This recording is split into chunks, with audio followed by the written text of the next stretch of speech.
Hello students, I am Saloni and welcome back to my channel. So आज हम करने वाले हैं directorate of education GNCT of Delhi की तरफ से प्रोवाइड की जाने वाली क्लास 8 की सब्जेक्ट मैथमेटिक्स की वर्कशीट नंबर 27, जिसकी डेट हमें प्रोवाइड की गई है 29 अक्टूबर 2021। तो बच्चों, आज की इस वर्कशीट में हम चैप्टर नंबर 10 स्टार्ट कर रहे हैं। इस वर्कशीट में हम करेंगे मेजरेशन। ये जो वर्कशीट है बच्चों, ये पूरी की पूरी आपको एक्सप्लेन करने के लिए दी गई है। इस वर्कशीट में एक भी क्वेश्चन नहीं दिया गया है। एक बड़ा सा टेबल दिया गया है, उसमें डायग्राम्स है शेप्स के। ठीक है, पहले में आपको दिख रहा है डायग्राम, सेकंड में है शेप्स के नेम, थर्ड में है प्रॉपर्टीज़ की शेप की कौन कौन सी प्रॉपर्टीज़ होती हैं, किस तरीके से हम उन्हें पहचान सकते हैं कि वो एक ट्रायंगल है या फिर एक स्क्वायर है, पेरीमीटर का फॉर्मूला और एरिया का फॉर्मूला। ठीक है, सो we see different kind of things around us. All the things have some shape, some of which are complex in shape and some of them are simple. Some of which are called geometrical figures because their property and shapes have been defined. Use perimeter, circumference, area and volume of the shape known to us. Today we will read about some of these geometric shapes. तो बच्चों, इसमें क्या कहा गया है? इसमें हमें ये कहा कि देखो, जो हम बहुत सारी अलग अलग तरीके की चीज़ों के बारे में जानते हैं, जैसे कि कोई चीज़ होती है ट्रायंगल की शेप में, कोई चीज़ होती है स्क्वायर की शेप में। आप ले सकते हो आपकी ज्योमेट्री कैसी है बच्चों? ऐसी होती है आपकी ज्योमेट्री, है ना। तो ये कौन सी शेप है बच्चों? ये है रेक्टेंगल, है ना, यहाँ पे आपको दिख रही है। और आप ले सकते हो कोई भी आपकी स्वीट। तो स्वीट कैसी होती है बच्चों? जैसे मान लो काजू कतली, तो काजू कतली कैसी होती है बच्चों? स्क्वायर शेप में होती है ना। नहीं तो रोम्बस में भी होती है, रोम्बस ऐसे होता है ना, रोम्बस में होती है। ट्रायंगल आप कैसे लगते हैं? ट्रायंगल यानी कि एक कोन ले सकते हो, है ना, कोन के टाइप का ऐसा ही तो होता है ट्रायंगल, है ना। तो इन्हीं सब के बारे में हम आज डिस्कस करेंगे। तो इसमें क्या क्या है बच्चों? फर्स्ट हम देखते हैं, बारी बारी सारी शेप्स को ध्यान से समझेंगे और इस वर्कशीट को कंप्लीट करेंगे। ये वर्कशीट पूरी समझने के लिए है, इसलिए आप इस वर्कशीट को ध्यान से समझें। तो बच्चों, इसमें क्या कहा गया है? डायग्राम दिया गया है, फिर शेप है, फिर प्रॉपर्टी है, फिर पेरीमीटर है, फिर एरिया है। तो सबसे पहले है ट्राइंगल। अब बच्चों, ट्रायंगल की प्रॉपर्टी क्या होती है? हम ट्रायंगल को कैसे पहचाने? एक closed figure made of 3 line segment. एक ऐसी क्लोज्ड फिगर यानी बंद फिगर जो कहीं से भी खुली ना हो। अब देखो, ये क्या है? ये है एक ओपन फिगर। और ये क्या है? 1 सेकेंड, ये क्या है? ये है एक क्लोज्ड फिगर, है ना। तो बच्चों, ट्रायंगल क्या है? एक क्लोज्ड फिगर है क्योंकि ये कहीं से भी खुली नहीं है। और ये कितने लाइन सेगमेंट से बनी है बच्चों? 3 से बनी है, फर्स्ट, सेकंड, थर्ड। और इसका पेरीमीटर का फॉर्मूला क्या है बच्चों? A+B+C। अब देखो, जब हमें पेरीमीटर निकालना है, पेरीमीटर यानी क्या होता है बच्चों? पेरीमीटर यानी होता है बाहर का एरिया, बाहर का सरफेस, बाहर की बाउंड्री हम कहते हैं। छोटी क्लास में हम क्या कहते हैं कि बाउंड्री निकालेंगे। तो बड़ी क्लासेस में धीरे धीरे आके हम क्या बोलते हैं? पेरीमीटर बोलते हैं बाउंड्री को, यानी कि पूरी शेप का बाउंड्री निकालना, उसे हम कहते हैं पेरीमीटर। और अंदर के सरफेस का एरिया निकालना, अंदर की सरफेस बताना कि अंदर का सरफेस कितना है, उसे हम कहते हैं एरिया। तो ट्रायंगल की जो पेरीमीटर का फॉर्मूला होता है, ट्रायंगल के पेरीमीटर हम कैसे निकालेंगे? A+B+C, यानी कि इस तरफ के और इस तरफ के तीनों के एडिशन को हम प्लस, इन तीनों के सम को हम प्लस करेंगे और वो होगा हमारे ट्रायंगल का पेरीमीटर। और जब हम एरिया निकालेंगे ट्रायंगल का, तो वो कैसे निकालेंगे बच्चों? एरिया कौन सा होता है? एरिया होता है अंदर का पोर्शन, अंदर का पार्ट। तो अंदर का जब हम पार्ट निकालेंगे तो वो कैसे निकालेंगे? इसका फॉर्मूला क्या होता है? 1/2 BH, 1/2 BH। बी क्या होती है? अब बी होती है ब्रेथ, एच होती है हाइट। हाइट अब कौन सी होती है ट्रायंगल में? ट्रायंगल में ना ये हाइट होती है, ना ये होती है और ना ही ये होती है। ये जो बीच में आपको लाइन दिख रही है, ये होती है ट्रायंगल की हाइट। ठीक है, जो मैंने ग्रीन कलर से दिखाया, ये है हाइट। तो हम क्या करते हैं? हाइट, अगर हमें एरिया निकालना है तो हम हाइट की लेंथ मल्टीप्लाई करते हैं किससे? ब्रेथ से, यानी किसी भी एक साइड से। अगर इक्विलेटरल है तो कोई सारी साइड सेम ही होती है, तो एक साइड से हम क्या करेंगे? उसे मल्टीप्लाई करेंगे और उसका हाफ कर देंगे। तो जैसे मान लीजिए हाइट हमें दी गई है 3 सेंटीमीटर और ब्रेथ दी गई है 4 सेंटीमीटर। तो हम क्या करेंगे, इन दोनों को मल्टीप्लाई करेंगे, आंसर आ जाएगा 12 और 12 को हम हाफ़ कर देंगे। यहाँ पे हाफ़ है ना, तो 1/2 को हाफ़, जब 12 को हाफ़ करेंगे तो क्या आ जाएगा बच्चों, 1/2 को जब हाफ़ करेंगे तो आ जाएगा 6। ठीक है, तो इस तरीके से निकालते हैं एरिया। नेक्स्ट हमें दिया गया है स्क्वायर। अब इस शेप को भी हम लोग बहुत अच्छे तरीके से जानते हैं। स्क्वायर में क्या होता है बच्चों, स्क्वायर को हम कैसे पहचानते हैं, a closed figure made of 4 equal side, every angle is 90 degree. तो इसमें क्या कहा गया है बच्चों कि एक ऐसी क्लोज्ड फिगर जो हर जिसकी 4 साइड्स होती हैं, 1 2 3 4, और उसका हर एक एंगल कितना होता है, 90 डिग्री का होता है। ठीक है, उसे हम क्या कहते हैं, स्क्वायर कहते हैं। नेक्स्ट उसका पेरीमीटर का फॉर्मूला क्या होता है, 4a। अब आप सोचोगे 4a, लेकिन हमने तो पढ़ा था 4 इंटू साइड। तो बच्चों ये भी वही है, बस हम बड़ी क्लासेस में जा रहे हैं ना, तो हम क्या लिख रहे हैं, उसे 4a लिख दे रहे हैं। a मतलब क्या होता है बच्चों, साइड होता है। ठीक है, तो आप a अगर लिखना चाहो तो a भी लिख सकते हो, वरना आप 4s भी लिख सकते हो, फिर 4 इंटू साइड भी लिख सकते हो, इसमें से कोई भी आपका चलेगा।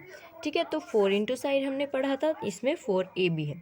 ठीक है, 4 इंटू साइड और a स्क्वायर, एरिया निकालना हो स्क्वायर का, तो हम क्या करेंगे, एरिया के लिए करते हैं हम a का स्क्वायर, यानी कि साइड का स्क्वायर।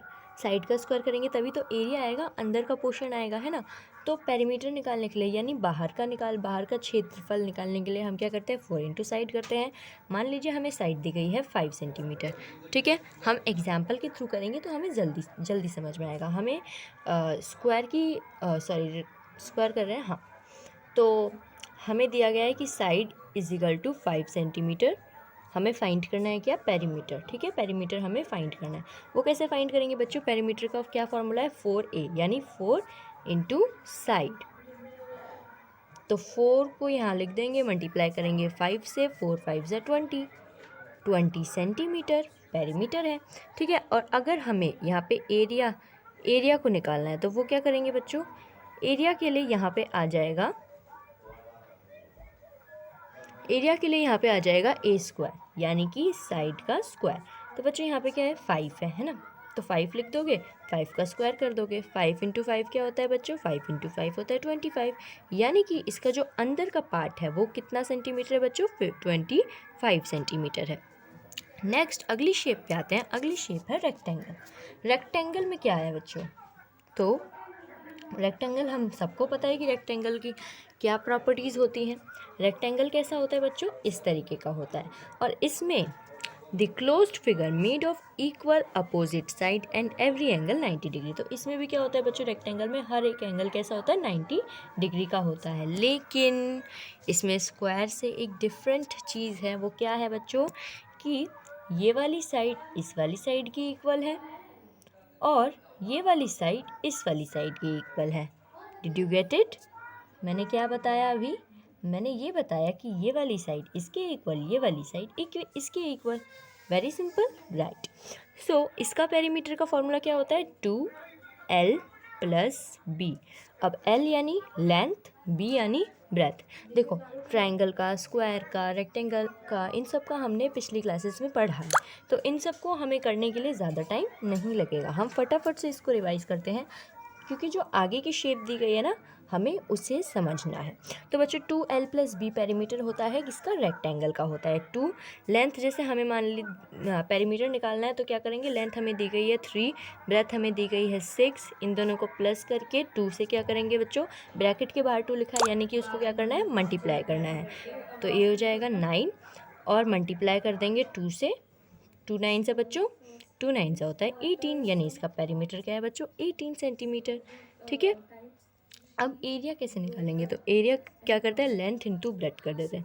जब l इंटू बी करेंगे, ये वाली साइड को इस वाली साइड से मल्टीप्लाई करेंगे तभी तो आएगा ना। अब देखो इस वाली साइड को सबको साथ में मल्टीप्लाई नहीं करेंगे एरिया में, किसको करेंगे, एक इसको करेंगे, एक इसको करेंगे। तो जब इनको मल्टीप्लाई किया, 3 को इंटू किया 6 से, तो क्या आ जाएगा बच्चों, 9 सेंटीमीटर, यानी कि इसका एरिया कितना है बच्चों, 9 सेंटीमीटर।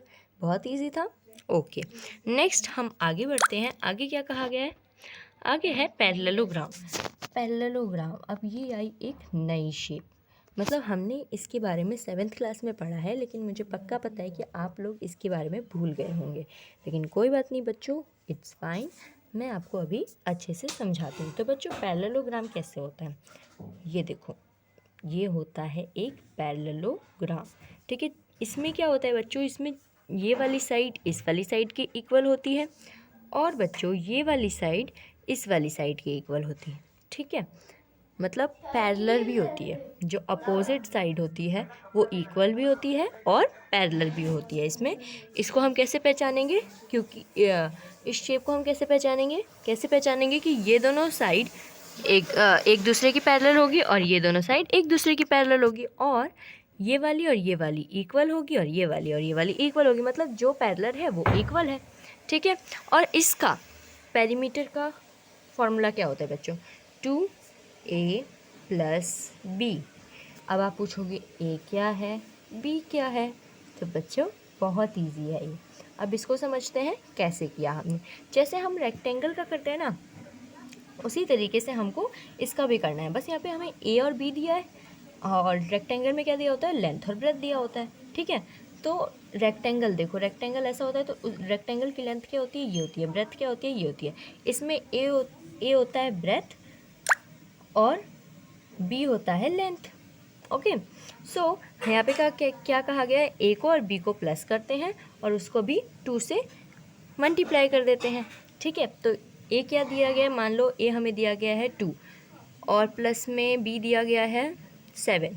ठीक है, तो ये लिख दिया। अब उसके बाद हमें यहाँ पे 2 है, ब्रैकेट में ही रखेंगे। अब ब्रैकेट को जब ओपन करेंगे तो यहाँ पे आ जाएगा 8 9 इंटू 2 कर देंगे, आ जाएगा बच्चों 18 सेंटीमीटर आंसर। ओके, और अब इसका एरिया देखते हैं। तो एरिया में क्या दिया गया बच्चों? b into H. बी को क्या कर देते हैं? h से मल्टीप्लाई कर देते हैं। अब आप पूछोगे ये h कहाँ से आ गई? तो बच्चों h होती है वो लाइन जो बीच में परपेंडिकुलर हो। देखो ये शेप है, ठीक है, ये है पैरेललोग्राम।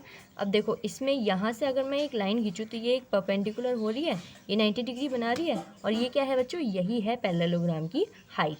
तो हाइट हमें दी गई है, मान लो हाइट हमें दी गई है 6, ठीक है, और ब्रेथ हमें दी गई है, ब्रेथ कितनी दी थी?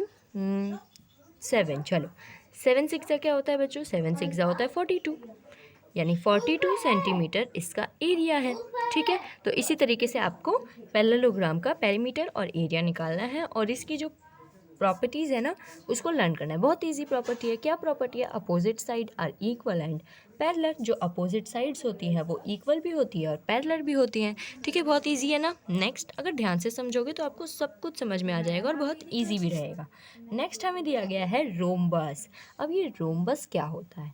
तो रोम्बस बच्चों पैरेललोग्राम से मिलता जुलता होता है, लेकिन इसकी 4 साइड्स इक्वल होती हैं। इनकी सारी साइड्स इक्वल होती हैं, और इनके जो डायगोनल्स होते हैं ना वो बाइसेक्ट ईच अदर, यानी एक दूसरे को बाइसेक्ट करते हैं। कैसे? 90 डिग्री के एंगल पर, यानी परपेंडिकुलर बाइसेक्टर करते हैं, परपेंडिकुलर बाइसेक्ट करते हैं। ठीक है, तो इसकी शेप कैसी होती है बच्चों? इसकी शेप होती है कुछ इस तरीके से, देखो,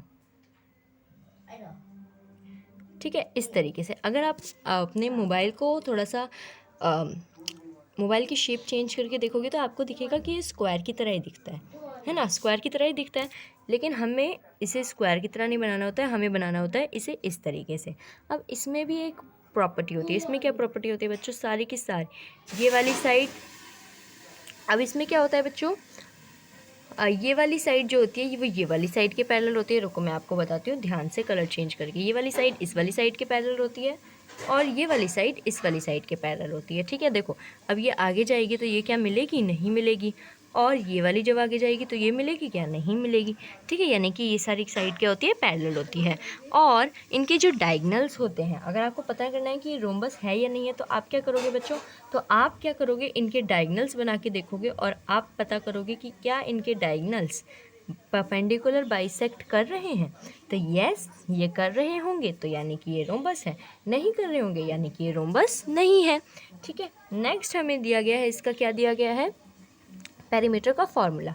अब देखो जैसे मैंने आपको बताया था कि ये स्क्वायर ही है एक तरीके से, लेकिन हम इसको स्क्वायर की तरह नहीं बनाते, है ना। तो जब इसको स्क्वायर की तरह बनाते नहीं हैं, लेकिन इसका जो पेरीमीटर होता है, पेरीमीटर का फॉर्मूला होता है, वो स्क्वायर की तरह सेम होता है, 4 इंटू साइड 4a। ठीक है, तो 4 इंटू साइड यानी सारी साइड्स जब इक्वल होती है तो हम सारी साइड को प्लस करेंगे तभी तो आएगा ना। तो कितनी साइड है, टोटल 4 है, और सारी साइड को प्लस करने की बजाय हम मल्टीप्लाई भी तो कर सकते हैं। ठीक है, तो साइड का एक ले लिया, जैसे ये दिया गया है हमें 3, तो 3 इंटू 4 करेंगे बच्चों, आ जाएगा इसका पेरीमीटर 12 सेंटीमीटर। बहुत ईजी था। यस, नेक्स्ट हमें दिया गया है इसका, देखो इसका जो एरिया है वो थोड़ा सा को समझ में आ सकता है, ध्यान से देखो, अगर मैं समझाऊंगी तो आपको समझ में आ जाएगा। 1/2 d1 d2। अब ये d1 और d2 क्या आ गया, तो d1 और d2 है बच्चों डायगोनल 1 डायगोनल 2। अब इसका एरिया हमें निकालने के लिए क्या करेंगे, डायगोनल 1 और डायगोनल 2 को मल्टीप्लाई करेंगे और उसका हाफ कर देंगे। ठीक है, वो कैसे करेंगे, देखो डायगोनल 1 जैसे हमें दिया गया 3 सेंटीमीटर और डायगोनल 2 दिया गया है 4 सेंटीमीटर। अब जब इसे प्लस करेंगे, मल्टीप्लाई करेंगे तो आ जाएगा 12 सेंटीमीटर, और इसका हाफ कर देंगे तो आ जाएगा 6 सेंटीमीटर, यानी कि 6 सेंटीमीटर है इसके अंदर का एरिया। बहुत इजी था। नेक्स्ट आगे बढ़ते हैं, ट्रेपीजियम। अब ये ट्रेपीजियम क्या होता है, ट्रेपीजियम होता है बच्चों कुछ इस तरीके का, ये देखो। ठीक है, ये क्या होते हैं बच्चों, trapezium. One pair of opposite side are parallel. इसमें सिर्फ एक पेयर ऐसा होता है जो पैरेलल होता है। वो कौन सा पेयर है बच्चों, वो पेयर है ये वाला, देखो आपको ध्यान से दिखे तो ये वाला पेयर आगे जाके नहीं मिलेगा। अब आप कहोगे ये भी नहीं मिलेगा, लेकिन नहीं, अगर आप इस तरीके से मिलाओगे तो ये तो आगे जाके मिल जाएगा ना। इसीलिए ये जो है ये पैरेलल सिर्फ एक साइड से, देखो इस साइड से ही ये सिर्फ पैरेलल है, तो इसे क्या कहते हैं हम, ट्रेपीजियम कहते हैं। ठीक है, इसकी शेप जो होती है वो सबसे अलग होती है। अब देखो इसका पेरीमीटर का फॉर्मूला क्या है, a + b + c + d। ठीक है, a + b + c + d। अब देखो इसमें जो है ना ये दोनों तो पैरेलल है, लेकिन ये दोनों नहीं है ना, तो यानी कि ये इक्वल भी नहीं हुई। तो हमें क्या करना पड़ेगा, पेरीमीटर में सिंपली हम चारों साइड को प्लस कर देंगे। चारों साइड अलग अलग हो सकती है, चारों साइड इक्वल नहीं है, इसलिए हम चारों साइड को प्लस कर लेंगे तो आ जाएगा हमारा पेरीमीटर। जैसे मान लो ये दिया है 3, ये दिया है 6, ये दिया है 2, ये दिया है 4। अब जब इसको प्लस कर लेंगे तो बच्चों क्या आ जाएगा, 3 6 9, 4 2 6, प्लस कर लिया 15 centimetre is the answer. Very simple, right. So next इसका एरिया क्या दिया गया है बच्चों, 1/2 1/2 h a + b। अब इसमें क्या करेंगे, इसमें भी हाइट का काम है। हाइट का क्या काम है बच्चों, a + b। a को आप b से प्लस कर दो। अब देखो a और b, इन दोनों को क्या करोगे आप, प्लस कर दोगे, और हाइट से इनका मल्टीप्लाई करके इसे डिवाइड कर दोगे। जैसे a दिया गया है हमें 4, प्लस में b दिया गया है 3, इन दोनों को प्लस कर दिया, आ गया 7। हाइट दी गई है मान लो हमें 8 सेंटीमीटर। ठीक है, तो 8 से हम क्या करेंगे, मल्टीप्लाई करेंगे, 56 आ गया। 56 का जब हम हाफ करेंगे, 56/2 करेंगे तो क्या आ जाएगा बच्चों, जब ये कट जाएगा कैंसिल होगा, यहाँ लिख देते हो 56/2 कटा 2 और आ जाएगा 8। ओके, तो आंसर क्या है बच्चों, 28 सेंटीमीटर। जो भी यूनिट हो आप लगाओगे, ठीक है, सेंटीमीटर ज़रूरी नहीं है सिर्फ सेंटीमीटर ही हो, ठीक है, मीटर कुछ भी हो सकता है, ठीक है, यूनिट कुछ भी हो सकती है। नेक्स्ट हमें दी गई है नॉर्मल क्वाड्रिलेटरल। अब देखो आप शेप को देख के बोलोगे ये नॉर्मल है, नॉर्मल है तो हार्ड कैसा होता है, लेकिन नहीं बच्चों ये नॉर्मल ही है। ये आपको बस डराने के लिए दिया गया है कि देखो कितना हार्ड दे दिया है, लेकिन हार्ड नहीं है, इजी है। ठीक है, नॉर्मल क्वाड्रिलेटरल एक क्लोज्ड फिगर है, 4 लाइन सेगमेंट। ऐसी क्लोज्ड फिगर जिसमें 4 लाइन सेगमेंट हो। अब आप कहोगे इसमें 4 तो नहीं है, लेकिन बच्चों इसमें 4 ही है। देखो 1 2 3 4, वो तो अंदर है ना, और अंदर क्या है, D1 है, हाइट 1 है, हाइट 2 है। ठीक है, एक हाइट, देखो जब हम इसका एक डायगोनल बनाएंगे तो इसमें देखो 2 ट्राइंगल्स बन जाएंगे। पहले ट्राइंगल की हाइट और दूसरे ट्राइंगल की हाइट दी गई है। अब देखो जब हमें पेरीमीटर निकालना हो तो इसमें भी a + b + c + d कर देते हैं। ठीक है, तो इसमें भी बहुत ईजी है, जैसे मैंने ये समझाया था वैसे ही आप इसे भी करेंगे। और इसमें क्या होता है बच्चों, दो हाइट दी गई होती है हमें एरिया निकालते टाइम, और D1 दिया होता है, यानी कि D1 देखो जैसे इसमें दिया गया है, इस शेप में दिया गया है ना, D1 दिया गया है और H1 और H2 दिया गया है, और उसको हाफ कर देते हैं। अब देखो इसमें क्या है, 1/2 D2 D1 sorry H1 plus H2। अब देखो H1 जैसे मान लो हमें दिया गया है 4 सेंटीमीटर, प्लस में H2 दिया है 2 सेंटीमीटर। ठीक है, मैं ऐसे ही ले रही हूँ, आप इसे जो भी एग्जाम्पल है मैं आपको बस एक एग्जाम्पल के थ्रू समझा रही हूँ ताकि आपको क्लियर हो जाए। ठीक है, D1 जैसे मान लो हमें दिया गया है 3 सेंटीमीटर। ठीक है, तो इन दोनों को प्लस कर दिया 6 सेंटीमीटर, इंटू में कर दिया 3 सेंटीमीटर, आ जाएगा 9 सेंटीमीटर। अब 9 सेंटीमीटर का हम हाफ करेंगे तो 4.5 आ जाएगा, नहीं तो आप 9/2 भी लिख सकते हो। वैसे अगर डेसिमल में हो पॉइंट में तो ये भी सही होता है, 4.5 सेंटीमीटर आप लिख सकते हो। ठीक है, नेक्स्ट लास्ट दिया है हमें सर्कल। अब सर्कल में क्या होता है बच्चों, सर्कल में हम पेरीमीटर को सर्कमफ्लेक्स बोलते हैं, सर्कमफ्रेंस। ठीक है, पेरीमीटर नहीं बोलते ज़्यादा, जब आप बड़ी क्लासेस में जाओगे तो आप पेरीमीटर नहीं बोलोगे, आप बोलोगे सर्कमफ्लेक्स। ठीक है, सो इसमें क्या है बच्चों, इसमें होता है the set of all points located at the same distance from the fixed point. अब हमें एक पॉइंट दिया होता है और बाकी सारी जो भी डॉट्स होती है, देखो डॉट्स से ही तो बनता है ना, dot dot dot dot dot. देखो यहाँ पे मैं आपको समझाती हूँ, पॉइंट है, अब एक पॉइंट के दूर dot dot dot dot dot dot जब आप करते जाओगे तो क्या बन जाएगा, एक सर्कल बन जाएगा, है ना। ऐसे ही तो होता है ना सर्कल, इसमें कोई लाइन सेगमेंट तो होती नहीं है। तो बच्चों ये है किसकी प्रॉपर्टी, सर्कल की प्रॉपर्टी। अब सर्कल में पेरीमीटर कैसे निकालते हैं, यानी कि सर्कमफ्रेंस कैसे निकालते हैं, तो 2πr सॉरी बच्चों, तो पाई क्या होता है, तो बच्चों ये होता है किसका फॉर्मूला, सर्कल का पेरीमीटर निकालने का फॉर्मूला। ठीक है, इसे हम बहुत अच्छे से समझेंगे हमारी नेक्स्ट वर्कशीट में, क्योंकि जो नेक्स्ट वर्कशीट होगी वो इन्हीं सब शेप्स पे बेस होगी। और इसका जो एरिया का फॉर्मूला होता है वो क्या होता है बच्चों, πr², πr²। ठीक है, तो ये थी हमारी आज की वर्कशीट कंप्लीट करके अपनी टीचर को दिखाइए और फटाफट से मेरे चैनल को लाइक कीजिए, सब्सक्राइब कीजिए और शेयर कीजिए। मिलते हैं नेक्स्ट वीडियो में, तब तक के लिए बाय बाय बच्चों।